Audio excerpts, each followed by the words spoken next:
அன்பு நேயர்களுக்கு கனிவான வணக்கம். அதிமுகவின் பொதுச் செயலாளர் செங்கோட்டையன் 30 சட்டமன்ற உறுப்பினர்களினுடைய ஆதரவு.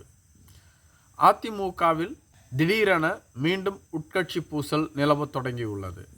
இதுகாலம் வரையில் எடப்பாடி பழனிசாமியினுடைய அனைத்து செயல் திட்டங்களுக்கும் ஒப்புக்கொண்டு வந்த அக்கட்சியினுடைய எம்ஜிஆர் காலத்து மூத்த அரசியல்வாதியான திரு செங்கோட்டையன் அவர்கள் திடீரென எடப்பாடி பழனிசாமிக்கு எதிராக தனது கலக குரலை ஒலிக்க தொடங்கியுள்ளார். எடப்பாடி பழனிசாமி தான் இப்படி செய்கிறார் என்று பார்த்தால் அக்கட்சியினுடைய மூத்த தலைவர்களில் ஒருவரான கோகுல இந்திராவும் அதையே தான் சமீப காலமாக கூறி வருகிறார். எடப்பாடி பழனிசாமி தன்னை ஒரு முதன்மை தலைவராகவும் ஆளுமைமிக்க தலைவராகவும் காட்டிக்கொள்ள விரும்புகிறார். ஆனால் அதிமுக தொண்டர்களிடையேயும் தமிழக மக்களிடையேயும் அது எடுபடாது. அப்படி எடுபட்டு இருந்தால் எடப்பாடி பழனிசாமி தொடர்ச்சியாக அனைத்து தேர்தல்களிலும் வெற்றி பெற்றிருப்பார். ஆனால் எடப்பாடி பழனிசாமி அதிமுகவின் தலைமை பொறுப்பிற்கு வந்ததிலிருந்து 10 தேர்தல்களில் தோல்வியடைந்துள்ளார். 2 தேர்தல்களை புறக்கணித்து விட்டார். அப்படி இருக்கும் பொழுது எடப்பாடி பழனிசாமியை யார் ஏற்பார்கள் என்றே பலர் கேட்டு வருகிறார்கள். செங்கோட்டையன், திண்டுக்கல் சீனிவாசன் போன்றோர்கள் எம்ஜிஆர் காலத்து அரசியல்வாதியாக இருந்தாலும் கூட செங்கோட்டையன், திண்டுக்கல் சீனிவாசன் போன்றோர்களால் முதலமைச்சர் பதவியை பிடிக்க முடியவில்லை. எடப்பாடி பழனிசாமி எப்படி முதலமைச்சர் பதவியை பெற்றார் என்பது தமிழகம் இல்லை, உலகம் முழுவதற்கும் உள்ள அனைவருக்கும் தெரியும். அப்படிப்பட்ட எடப்பாடி பழனிசாமியின் கீழ் செங்கோட்டையன் அமைச்சராக இருந்தவர்தான். தற்பொழுது எடப்பாடி பழனிசாமிக்கு எதிராக அவர் கலக குரலை ஏற்படுத்துவதற்கு முக்கிய காரணமாக கூறப்படுவது சசிகலாவுடன் தொடர்ந்து அவர் பேச்சுவார்த்தையில் ஈடுபட்டு வருகிறார் என்று கூறப்படுகிறது. மேலும் சமீபத்தில் அமித்ஷா அவர்களையும் சந்தித்து பேச்சுவார்த்தை நடத்தியதாகவும் கூறப்படுகிறது. இந்த சந்திப்புக்கு ஏற்பாடு செய்தவரே எஸ்பி வேலுமணிதான் என்றும் கூறப்பட்டு வருகிறது. இது ஒருபுறம் இருக்க, சசிகலாவினுடைய குரலாகத்தான் சமீப காலம் வரையில் அதிமுகவில் தனது குரலை ஓங்கி ஒலித்து வருகிறார் என பலர் கூறி வருகிறார்கள். செங்கோட்டையன் செல்வி ஜெயலலிதா அவர்களால் ஓரம் கட்டப்பட்டு வைத்திருந்தார். மீண்டும் அதிமுகவில் ஒரு உட்கட்சி பூசல் வந்தபோது சசிகலாவுக்கு ஆதரவான மனநிலையில் இருந்தார். எனவேதான் அவருக்கு அமைச்சர் பதவி வழங்கப்பட்டது. அதில் சிறப்பாக செயல்பட்டு வந்தார். 4 ஆண்டு காலம் அவர் அமைச்சராகவும் இருந்தார்.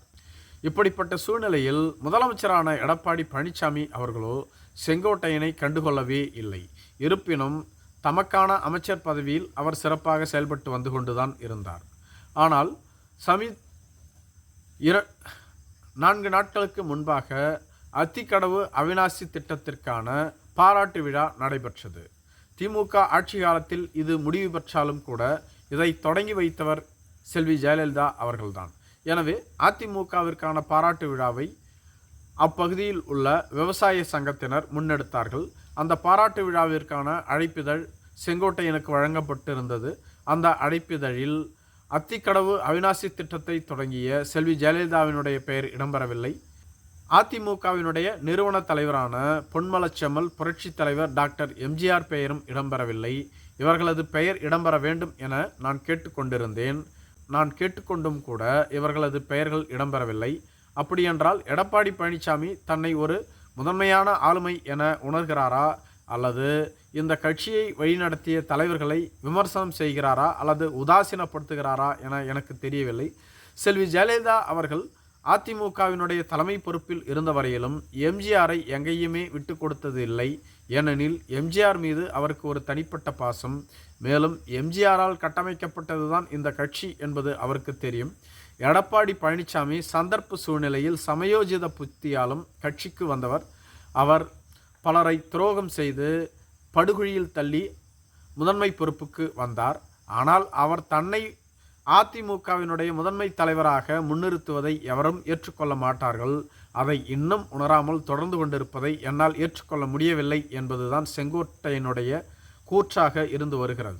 மேலும் அதிமுகவில் உட்கட்சி பூசல் தொடங்கிய போது பன்னீர்செல்வம் அவர்கள் தர்ம யுத்தத்தை தொடங்கிய போது முதலமைச்சர் பதவிக்கான முதல் லிஸ்டில் இருந்தவரே இந்த செங்கோட்டையன் தான். அவரால் அவர்கள் கேட்ட பணத்தை கொடுக்க முடியாத போதுதான் எடப்பாடி பழனிசாமிக்கு அந்த வாய்ப்பு வாய்த்தது. இப்படி இருந்தும் கூட எடப்பாடி பழனிசாமி அனைவரையும் ஓரம் கட்டி வருகிறார். மேலும் எடப்பாடி பழனிசாமிக்கு அரசியல் கற்றுக் கொடுத்ததே செங்கோட்டையன் தான் என்றால் மிகையாகாது. நன்றி.